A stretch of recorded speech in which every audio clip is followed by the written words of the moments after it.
नमस्कार, पुष्पाज खमंग किचन मध्ये आपले खूप खूप स्वागत। आज आपण बनवणार आहोत महाराष्ट्राची पारंपरिक आणि अतिशय स्वादिष्ट अशी रेसिपी लाल भोपळ्याच्या घाऱ्या। कमीत कमी साहित्यात बनणारी ही रेसिपी। यासाठी लागणाऱ्या साहित्याची यादी येथे दिली आहे। 1 किलो लाल भोपळ्याचे 4 भाग करून कुकर मध्ये 3 शिट्ट्या देऊन घेऊया। आता शिजलेल्या भोपळ्याचा गर काढून घ्यायचा आहे।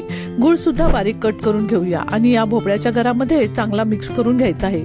चवीसाठी थोडे मीठ घालून आता सुंठ, बडीशेप, वेलदोडे आणि जायफळची पूड यात घालून मिक्स करून घेऊ।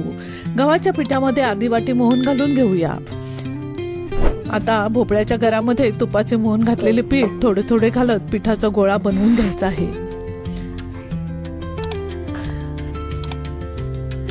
आता या पिठाच्या घाऱ्या बनवून घेऊया। पोळपाटावर पोळी बनवून वाटीच्या साहाय्याने पुऱ्या पाडून घेऊया।